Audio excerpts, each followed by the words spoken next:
Hey guys, welcome to another video on Inside Spurs Show. Happy Monday morning. I hope we're all okay. I hope we're all right. I hope we're looking after ourselves. And if you're in England, make sure you stay hydrated because it's a hot one today here, as you can tell by the state of my hair.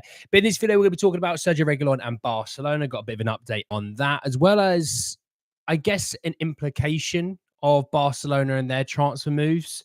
And what that means for a Reguilon deal, what that means for sales as well out of Barcelona. Obviously, we know we're linked with a certain Brazilian out of Barcelona. We'll be talking about that. I want to be talking about a little bit of Dane Scarlett, Wilfried Zaha, weird one, I know.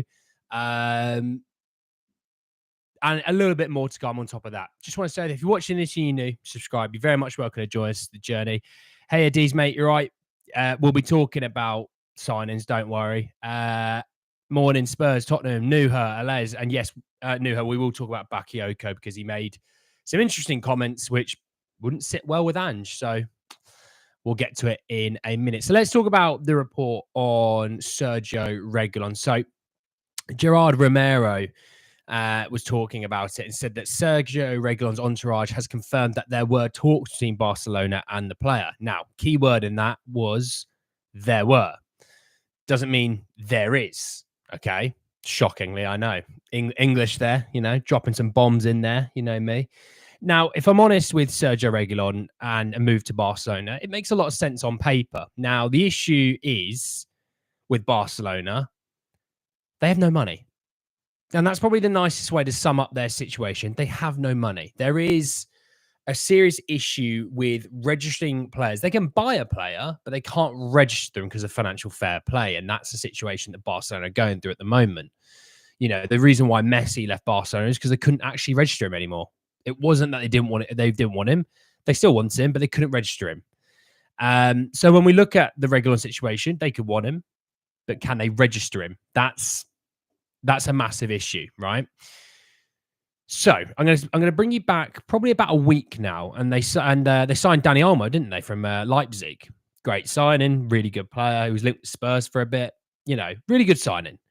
He still isn't registered. He's still technically not a Barcelona player because they can't do it through the financial fair play. They have to sell to move them in. So to do that, as I just said, you have to sell players. So then I want to transition this conversation, not just from Reguilon, which we'll still be talking about, but to selling of players. There's a reason why they want to move off Frankie de Jong desperately. He's on massive wages. They might be able to get some funds out of the deal.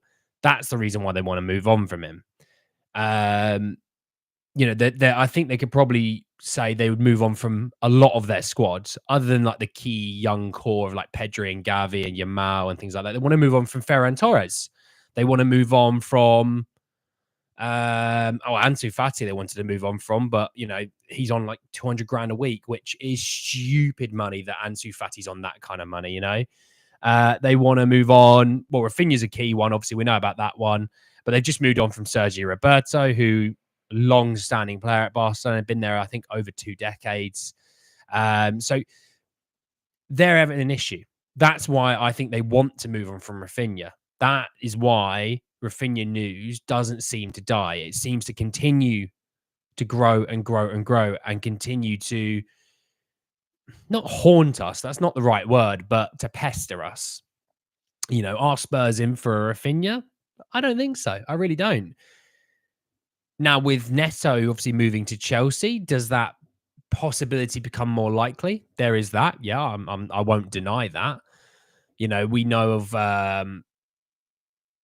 Paul O'Keefe talking about the fact that, after they move for the striker, the next move on the list is the winger. And then he said Neto or Eze are the most likely at the moment. Obviously, Neto being off that means Eze might be a little bit more likely. But when we actually think about the situation now, and let's say it isn't Eze, Marcus Edwards is still going to be appearing on that list because of the homegrown academy, all that side of things. But you'd have to say Raphinha is going to be fairly high at that list. Proven in his sort of middle of his prime, 3-4 year contract would be perfect. You see what I mean? Hey, goaltender, you all right, mate? Gons, how are you, mate? I'm all good, thank you. What are your thoughts on the Bissouma situation? Nuha, I'll come to Bissouma in a minute because I will talk about him. So that's why I think Raphinha news will, I think at some point, maybe this week, come out that Spurs are still sniffing around. Doesn't mean that they are. It could be agent talk. It could be Barca, because Barca feeds so much to the press. It's ridiculous. They're like that. Do you remember that show Gossip Girl? They're basically Gossip Girl, right? They're stirring the pot of all their own players even. You know, the reason why Manchester United was so keen on Frankie de Jong is because Barca were telling him, yeah, you can get him, you can get him, you can get him. And Frankie de Jong was the guy that said, I'm not going. And Barca went, oh, Jesus, Frankie, you're really ruining our plans here, you know. But Barca are a really, really ruined club at the moment because of all the things going on. But yeah, that's why I think the Raphinha situation will spark back up, if I'm honest. Moving a little bit on to... I want to talk about this quickly because I don't think I have implications to us, but it's just more of a joke. Do you know that the Chelsea move for that striker that fell through last night, and it doesn't have any impact on the Julian Alvarez deal? It has an impact on the Gallagher deal. They can't actually get Gallagher until they move off of another player. So Chelsea want João Felix. I thought I'd bring that in because I did see some Spurs fans saying, we might be back in here again. We're not going to be back in there. Don't worry. Really hope we don't get Raphinha. Well, I think the news will spark back up, but I don't think it's going to be Bakayoko, and I'll tell you why in a minute. Donna with 3 super chats. Thank you very much, Donna. No, I'm not going out. It's too hot. It's too hot. But thank you very much for the super chats, Donna. I do appreciate it. There you go. I like them as well. Thank you very much. Hey, Peter, how are you? Bissouma not being a good character, I don't think it should be based on one evening. But like I said, we're going to talk about Bissouma, all right? We'll talk about Bissouma in a bit. Let's not talk about it now. We're in a flow. So yeah, I thought I'd just quickly rubbish that Nick Gallagher report because people had been talking about it going, oh, Spurs might come back in here. Spurs won't be coming back in here. He won't be getting, they won't be going back in there. They're not going for Raphinha. So don't listen to anyone that said that we are. Cozy, how are you, mate? Hey, Andy, it's been a while. Boss mate, you're old enough to have redemption to play the other way and loses the plot. Well, there you go. There you go. Moving on. I want to talk about Wilfried Zaha. This is a weird one. So HITC, not the best of sources, so take this with a pinch of salt. And I don't think this is happening for a second. So before anyone complains, I don't see it happening. But HITC have said that Spurs have been offered the opportunity to sign Galatasaray forward Wilfried Zaha. Now, I'm not going to sit here and spend all that long on Wilfried Zaha. We all know about Wilfried Zaha. If anyone doesn't know about Wilfried Zaha, you got to question them as a football fan of the Premier League, because he's been in the Premier League a long time. Obviously, he played at Man United. He's played at Palace.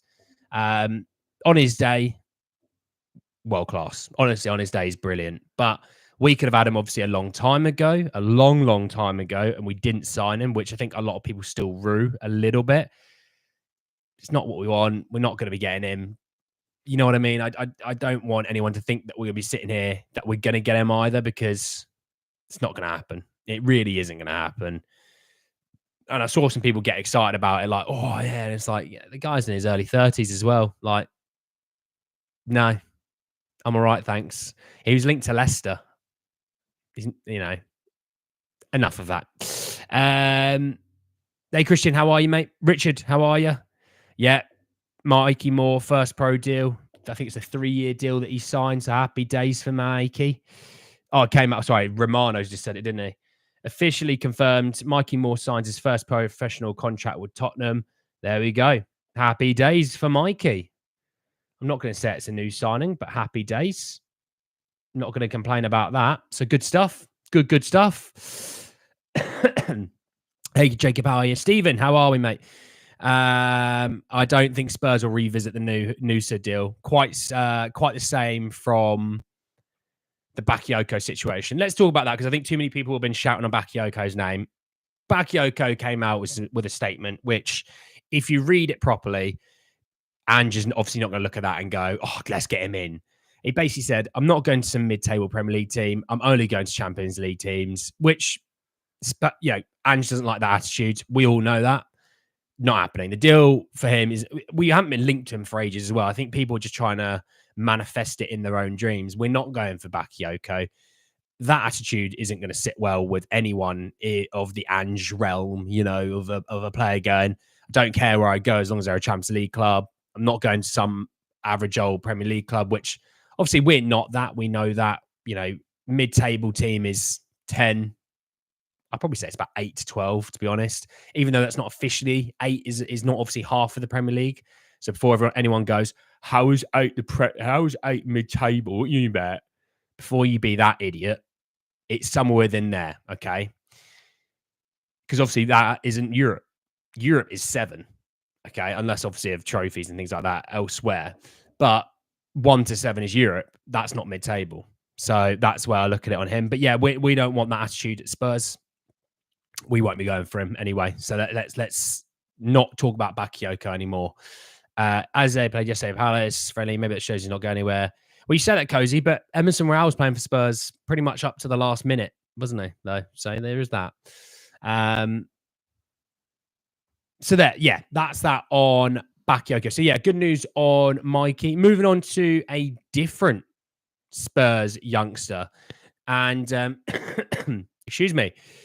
So we're talking about Michael Graham, or Captain Fishgate, if you know the handle. He works with the Sunderland side of the world in the Championship, okay? And he was saying that on Dane Scarlett, Sunderland hold a significant interest in signing Scarlett on loan this summer. Now, obviously, they were linked to Will Lancashire as well this summer, but obviously with Will Lancashire doing as well as he has, you know what I mean? I think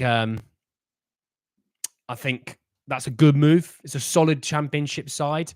I think they finished around mid-table last year, if I'm honest. I think, don't hold me to that, but I think it was mid-table last year. Obviously, quite a big club in the Championship, as we all know. Former Premier League side for years and years and years. I like the move. I do. And for me, these loan moves, I think a lot of people went, give them all to Birmingham because, we've got the guy there is our old guy. Just get him to the right club. That's more important than, trying to help out a mate. I want our youngsters to be playing regular minutes. I want our youngsters to be featured. We saw Scarlett Ipswich get, I think it was less than 200 minutes in one half season of football. You're not learning anything from that, The odd 3 or 4 minutes end of the game, you're not learning anything. So, with Scarlett, if he does go to Sunderland, I would like something that Spurs would work into the contract to say, we want him to be playing regular minutes. So hopefully if he does go somewhere, he's going to get regular minutes. That's what I do personally want. Man, Goff, mate, how are you? You're right, mate. I do feel our high line impacts our defense because we got. Yeah, I'm gonna be absolutely annihilating the people that say our defense is an issue in a minute. So just hold off on that one for me. Sunderland play great progressive football. Well, there you go. If they do, it could quite suit a Dane Scarlett, which in turn would suit us because we wanted a transition for him, hopefully, into the first team squad, don't we? If Raphinha moves to Spurs this summer, you shout it first, mate. Oh, don't shout me on anything. I don't need that kind of attention. I rattled people in one of my couple of videos ago saying that Chelsea don't do any scouting, and it rattled people. It was a joke, and people obviously can't understand what a joke is, but it did. Yeah, I don't need to be rattling any more people. Well, you got good friends, Van Gogh, mate. It looks nice. It'll be nice on you, mate. How much would Raphinha be? Well, Raphinha's on 200 grand a week, so he's going to want a bit of a pay bump, no doubt, which will be ridiculous because he's already on way too much money. They're going to probably want at least 40 million. That's my guess. Set piece coach. Scarlett would do well at Sunderland, I think, linking back up with Jack Clark and Dennis Kirkin. Well, Jack Clark's what I thought would be moving this summer, if I'm honest. It would a lot of interest. Obviously, Spurs have a sell-on clause. Every little helps and all that. Adeyemi. I don't think we're going for an Adeyemi. And it's definitely possible. The issue is for Adeyemi is if he doesn't play right wing enough, he wouldn't start. Chelsea just scouting like I did my math homework. Yeah. Asking everyone else online to help you. Because I think Raphinha would be brilliant for Spurs. No, I'm not saying it wouldn't be. I'm just saying, I rattle enough people as it is. 200k a week and Dombele salary. Yeah, but we didn't just release him and we say that 200 grand, we're to pay him off because by his contract, he's entitled all that money, you know. I would want Lancashire to stay personally, yes, which he will. So looking at it for this week, obviously, Mikey is a lovely post by Mikey. I'm just seeing people talking about Mikey as well. Like Palace fans, I've just seen Palace fans being like, "Oh, he's going to be unreal, X, Y, and Z." Yeah. So looking at this week, obviously this week's massive. In reality, let me get my phone. Just going to give you the calendar. So we've got about just under 3 weeks now left of the transfer window. So, you know, still loads of time. So don't panic that we're going to, you know, we're not signing anyone or anything like that. We'll still sign people. But with the game being a week today, so, you know, not long now till the first game of the Premier League season, is actually, that's a point. Let's have a quick look. Just want to see if there's a Friday night game, because sometimes for the first game of the season, it's they've got a Friday night game, don't they? It's Man United Fulham. God, what a boring game that is. No offense to Man United. No offense to Fulham. Man United are boring though. So obviously it's only a few days now to the start of the season. It'd be great to get someone else in between then, you know. It really would be great. Brahim Diaz is still an option. I don't think he is. What about Sancho? Not for me personally. Can't take that penalty in the Community Shield final was rubbish. What have I missed? You've missed nearly 17 minutes, Grieven, mate. Any thoughts on Anton's stat? No thoughts, Warren, if I'm honest. Raphinha at peak age in a top 3 dominant team, got the same goals and assists as Brennan Johnson last season. Raphinha's a no-go for you. Interesting. Well, because we went through those wingers. By the way, Desiree Doué, PSG. I thought he'd go to Bayern, which is interesting. He's gone to PSG. Of all the wingers we talked about, Raphinha actually stood up pretty well against the rest of them. Right, let's talk about Bissouma. Yeah, let's talk about Bissouma. So, on his Snapchat, now I don't have Snapchat because I'm not a 14-year-old girl. On his Snapchat, he videoed himself doing laughing gas. Now, yes, there is rules in place for laughing gas and things like that. If I'm honest, I'm not even disappointed about the laughing gas. I'm just more disappointed that he's an idiot for videoing it. It's not like someone videoed him doing it. He videoed himself. So, look, it's a bad look. The club will have him, you know, over a barrel for it, which they should, and he should expect that. Yeah, probably some fining of wages and things like that. He's a bit of an idiot, but I don't want to react too much to this. I think Twitter's a really awful place, and people overreact to a lot of things. Look, he's going to be in trouble for it. Let the club handle it. You sitting there throwing the toys out the pram yourself over a player doing something really is just stupid. You're overreacting. Let the club handle it. They will handle it. He'll probably get a week or two fine of money. He'll still feature at the weekend or Monday in theory. Call it an extended weekend. He'll still feature at the weekend. You know, would it potentially put a starting position in peril? You would have to say so. Yeah, you would. You know, I think the way Bentancur showed in the second half of the Bayern game, you have to sit there and say his position could be in peril. His position could be at risk now. So where I was sitting there going, it'll be him and Sarr and Maddison, because I just thought they've got that connection between the three of them. That makes sense to continue that for the first game of the season away from home at a newly promoted side. You'd have to sit there and say, is that actually going to be Bentancur in the 6? You know, I mean, there's still debates around the other two positions, but you know, the way Bentancur played against Bayern Munich, you'd have to sit there and say, yeah, his position was at risk because of the quality of Bentancur showed against Bayern. You know, getting stuck in and you know the ability that he had was fantastic. And obviously that helps with your set pieces. I think a lot of people get upset about set pieces, which, by the way, I really love this. Now, if you're one of these people that got upset by the set pieces at the weekend, listen up, because I'm about to tell you something. You got upset about set pieces, right? And you say, oh, rubbish, pathetic, that X, Y, and Z. Can you just go back and just have a look at the team that played in that first half. Look at the defence in particular, and you've got one centre-back in theory, one trained centre-back in Radu Dragusin. The other centre-back was Ben Davies, who's more of a makeshift, but he's left back by trade, and your left back is a right back. And we conceded 3 goals, didn't we? Right? It's funny, second half, when our starting left back was there, and we had 2 centre-halves playing, and a guy that can play right back in Archie Gray as well, but, he's obviously a centre-mid more so. It's funny how defensively we looked quite solid, and we didn't concede. And Benton Core was a 6. And the thing is, for me, if you had 2 centre-halves playing, you have a Benton Core and you have a Slanky, you start to look at it and go, actually, the team's not that small anymore.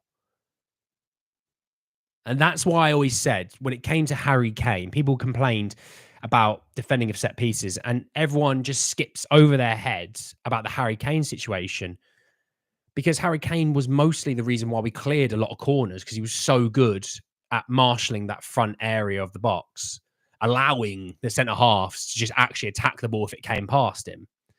So, for me, I'm not as worried about set pieces right this second. Now, if it goes into the season after a few weeks and we're still struggling, then yes, that you would have to have some cause for concern. But right now, I'm not worried about it personally. Also, with this idea that Spurs' defense is not good, let me tell you this as well. Spurs' defense is not good. So when you had the main 5, including keeper Vicario, Udogie, Porro, Mikey, and Romero, we were the 4th best defense in the league. So the teams that finished 1, 2, and 3, they weren't in defensive stats 1, 2, and 3, but they were the 3 above us, right? We were 4th. So actually above Villa. Better than Newcastle and Chelsea, United, and all those other teams that people seem to think that their defenses are better than ours. But we conceded this many goals, Andy. Well, how many times did we have 2 centre-backs playing? How many times did we have 4 full-backs playing? How many times after that did we have 2 centre-backs playing? How many times did we have a left-back at left-back and a right-back at right-back? For me, just calmer. Calmer. Take it down a notch. Step back from the ledge. Just going to switch the old cap on here. Just going to put it on and have a little think. Oh, yeah, actually, do you know what? We didn't have 2 centre-backs for a while. And we did have a fullback play at centre-back for a while with another centre-back. And do you know what? Those things causes an issue. So where your concern should be isn't at, our defence is rubbish. It's actually more so, we could do with some depth. And, Spence at right back might help. Left back, there's a concern there, obviously. Funny, those set pieces wise, when Mickey was at left back and you had 3 centre-halves playing, we had no issues. But I digress. There isn't as much concern. It's just staying fit. But if not staying fit, is what that rotation should look like, Ben Davies not a good replacement at all for Van de Ven or Romero. Not even a dirt. I'm starting to get there as well. I love Ben, great professional, but I'm a bit. I don't know when the kit gets released, CDC, mate. Sorry. I'm not keen on Indika personally. Not as keen on him. Let's have a look. Sorry. I agree. Set pieces, proper defense dealt with it very competently. Half the time when you set pieces, mate, it's just about switching on. A set piece coach can't say, right, can you guys just have a look? There's 3 guys at the back post. He can't. He's not on the field with you to do that. That's where someone needs to step up as the leader, and that's where I'd say Romero needs to step up as a leader and go, right, can you just mark the Muller's at the back there? Have a look. And in the second half, we were fine. In the first half, obviously, you didn't have that leader, so it was a bit more of a concern. And I'm not as worried right now. If it's, like I said, if it's into September, October, and we're still having a lot of issues, then it's a concern. But right now, I'm not worried right now. It's an application thing more than anything. As long as Spurs play with second string defenders and Bayern Munich every week this season, defense will be in trouble. Yeah, that's fair enough, Johnny, mate. That's fair enough. I might see Dragoo. He was so good. Yeah, I like Dragoo. And it's the first pre-season for Dragoojan as well. So let's God, I tell you what, Juventus are so active in this market. I don't know where Juventus are getting all this money from, honestly. I love it, but I don't know where they're getting it from. But yes, let's not be concerned. So I'm not concerned about left back, more left centre back. Ultimately, we can play midfielders or Spence as left back. As long as we have two strong centre back options that can rotate, then we'll concede less. Yeah, we just need quality depth. Just quality depth, Let's concentrate there. After the winger position, what should be our priority? For me, my if I was the guy that says, look, oh great, we got our winger that I really wanted, could you have one more signing? And Levy goes, okay, one more signing, what are you thinking? Me, I'm thinking left back. I'll have left back, please.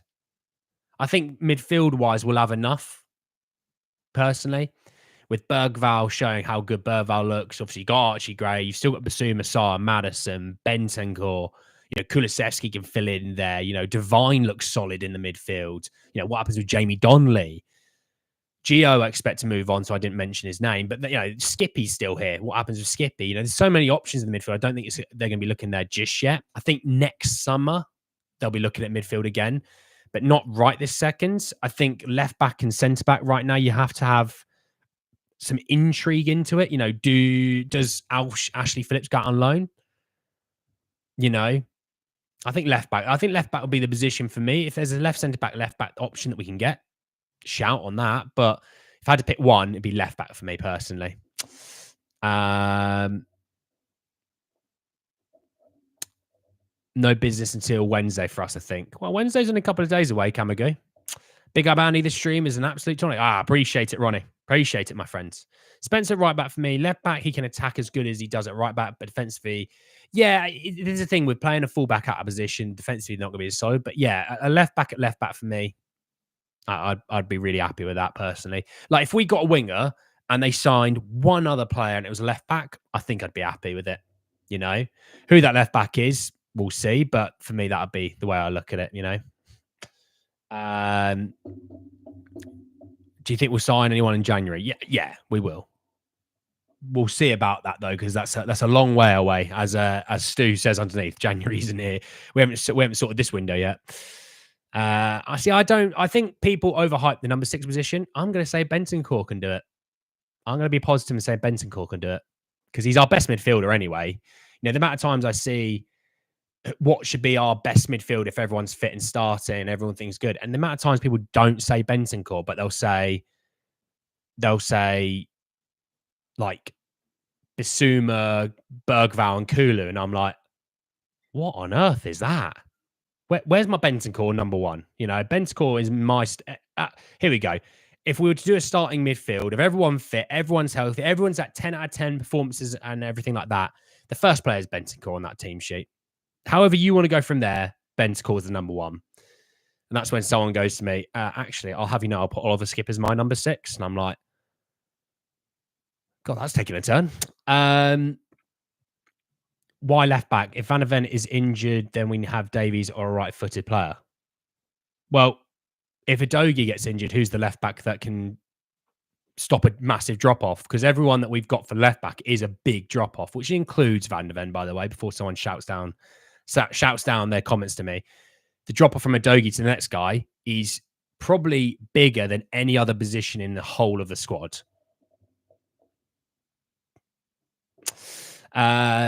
Spence right back for me too. Yeah, agreed. When we'll see Big Dom, what Ange seems to think, we'll get him. We'll see him Monday. We'll see him against Leicester, which I'm buzzing for. By the way, Fantasy Football League, do join the league. Obviously, Friday is the cutoff. Friday? It's probably Friday lunchtime is the cutoff. Friday lunchtime is the cutoff for Fantasy Football League. The league shuts and you can't join after that. Okay, so make sure you join. Who do you think will be top scorer this season? Probably Solanke, just from the sheer volume of choices that he's going to get. I think Solanke. For me, if we can sign one more, it'd be really good winger and then get a left back.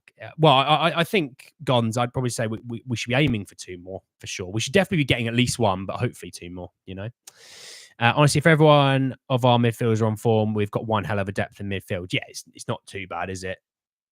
It's not too bad. Hey, Simon, how are you? The number of him. Sorry, I didn't mean. I wasn't sure, Teddy. I don't know actually what number Solanke will have yet. I actually haven't got a clue. It'll come out this week, no doubt. I'll miss the Leicester game because I'll be on a flight. Oh, where are you going, CDC? Solanke will give Johnson and Decky a breath of fresh air. Well, all we have to do is put some titanium shin pads on a Dougie so he's not injured and we don't have to buy a left back. Yeah. Make him like the Winter Soldier, but for his whole body and he can't get injured. He's indestructible. Solanke won't be number 9, Ed. That's Richarlison. So yeah, lots in there at the moment. Like we got so much to happen this week. I think we're going to be in for a bloody busy week. And looking at the Fantasy Football League, by the way, we've got over 30. I think we've got 35 people in the league now, which is pretty damn cool, if I'm honest. You know, I've never hosted a Fantasy Football League, but it's quite cool. Got some decent names, by the way. Got some decent names. Obviously, Dean Gibb, Bissouma, Matata. Get me Oscar Bob. Yeah, wouldn't be nice, wouldn't it? Fasane could be number 11. It would look weird on him, won't it? Going to Auckland visit family. Nice to see. Enjoy it, mate. Dougie isn't just defender. He inverts in midfield. Plenty of instances whereby he's not even in the back line to defend. Without a quality left centre back, we concede even with a Dougie. Just completely disregarded everything that I said about the defence, didn't you, mate? Good to see. Good to see. 11 for a striker. It will look weird, won't it? It will. I'm really worried about Madders after him not create. Again, can I just say about this whole Maddison thing and this whole players paying poorly in pre-season? I don't look into it too much. Think of the situation that all teams, not just Spurs, but teams face this summer. We only got Romero, Bentancur, Mickey van der Ven, Destiny Udogie back Saturday. That could be that could be 4 of our starting 11 for the start of the season, right? Fikayo missed the first few games. You know, so Richarlison's still not fit.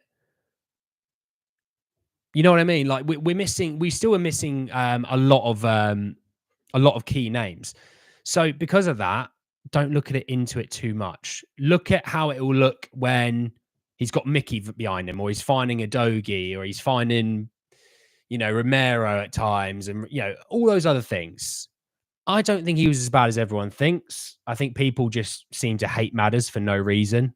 Like I said, to be honest, half the time with Spurs fans, when they slag off Johnson, they slag off Maddison and Bissouma, they're just more so wanting to be proved right about them. So they can say, haha, I told you so, instead of going, I really want Maddison to play well this weekend. Let's get behind Maddison. Let's give him some support. It's more like, haha, I told you so. I'm a better fan than you because I told you so. Those people can just skip on by. Don't watch the channel. Not interested because you're just miserable. Like, fair enough, you can say, I'm not keen on Maddison. I'm not sure he's the right player for us, but I'll still support him. I'm going to get behind him. Or even with Johnson. Johnson gets a lot of stick, and I don't really understand why, because it's not his fault he was bought for what he was bought. If people go, look, I'm not the biggest Johnson fan, maybe there's a player there, we'll see, but to be honest, I'll get behind him. I'll support him 100%. Then I'm fine with that. It's the people that go, Johnson's crap, get him out of my club, X, Y, and Z. It's like, good to see you supporting the team then, lads. Like I said with Højbjerg, and I said with Emerson, I said, solid players. They're very solid players. They just don't suit what we need from Ange Ball. Or, I still supported them when they played. I pointed out when they did good things. I pointed out when they did bad things. I just said about Emerson Rowe literally 2 days ago. I said he's a brilliant defender. A defender. Just going forward is where he struggles. That's his. If Emerson was like 30% better going forward, he'd probably start for Spurs. That's how good his defense is.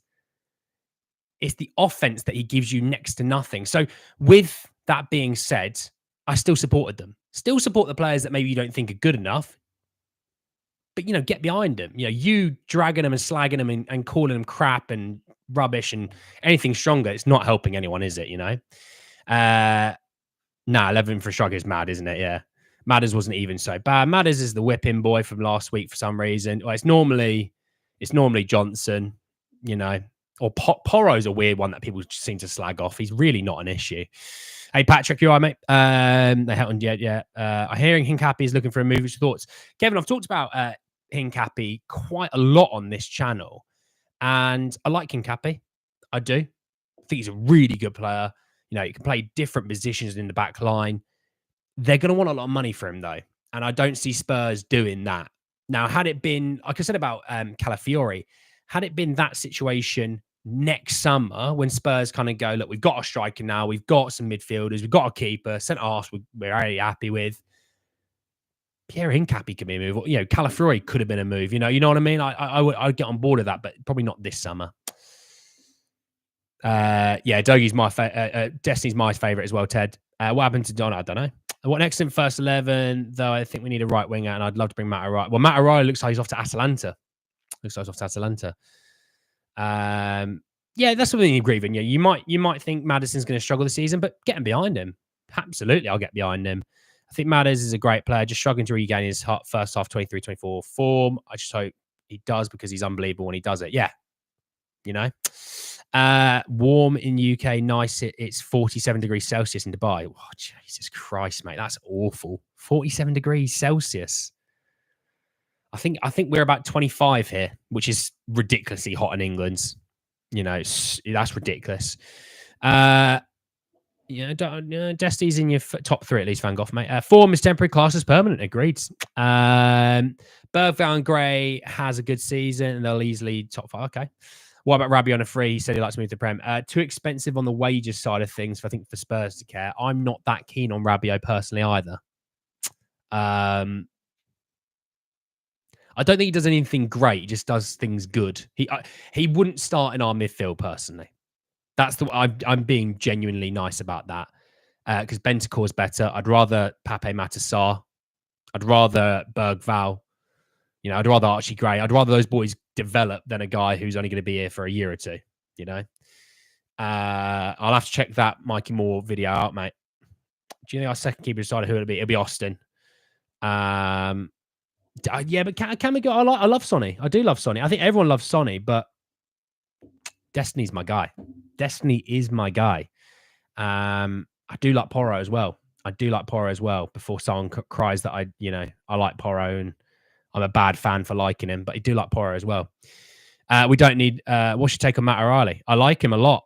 I do like him a lot. We've been offered him supposedly, but we're not going to be going for him. He's going to be going for about 25 million to Atalanta, which no doubt he'll have a brilliant season and be worth 70 million. But that's Atalanta for you. They know how to develop their players. Don't need another 8, do we? I'm going to say no. Not with the development of Gray and Bergvall. I'm going to say no. You've been impressed by Austin. Austin's been decent. Not having Davies or Sonny in their top 3 is crazy. Sonny's in my top 3. Davies isn't, but Sonny's in my top 3. But I just love Destiny because Destiny's the best left back in the league for me. That's why I love him, you know? I'd have Rabiot over all of our midfield. Oh, God, I wouldn't. Absolutely not. There was a lady in Championship with big raps. Doherty, I think his name. Thoughts? There's a big lad, Doherty. Don't know, mate. You like Destiny's old threads. They were cold, to be fair.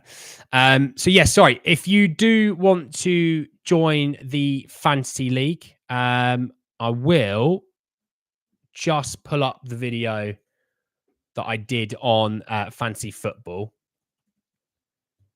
And because, sorry, I'm being an idiot. Because basically they've got one rule in the Fantasy Football League. Just one rule. It's a nice, easy rule. I'm not going to be asking you to do crazy amounts of work. It's just basically, I'll put it in here. Watch the video. It's like 2 minutes long. If you can't watch the video, then your attention span is fried.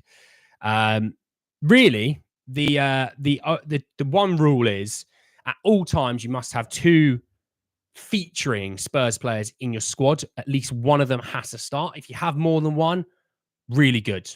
Really good. For me, I've got 3 in my starting 11. All right. But if at least one at all times. Okay. There's the video. In the comment section of that video, you'll see the link to join. Please join. You've got till basically Friday to join before the league locks itself ahead of the season ahead. I'll have a look at the Mikey video, Lynch. The rule should be 3. I don't want to be too mean, Les, mate. I'll start with an substitute, Lancashire, same time, okay, and then yeah, he decided to hit someone, and then Koeman decided to get Larry, and then Koeman watched Romero and Bentancur come out of nowhere, and he was like, yeah, I don't fancy this, to be honest, and nor would I, to be honest. So yes, if you do want to join Fantasy Football, watch the video, join in the comments section of that video, join the league, join us. I'm interested to see how many people have Haaland or not, because he's expensive, and I'll be interested to see if anyone does have him or not. But anyway, guys, at the end of it, I hope you did enjoy it. Drop a like on the video if you did. Hit me in the comment section down below. If you're watching this in repeat, your thoughts, feelings about everything. Subscribe to the channel if you need to hit the notification for more. But anyway, guys, in the video, I'll see you all very, very soon. Take care, everyone. Enjoy the rest of your day. See you later.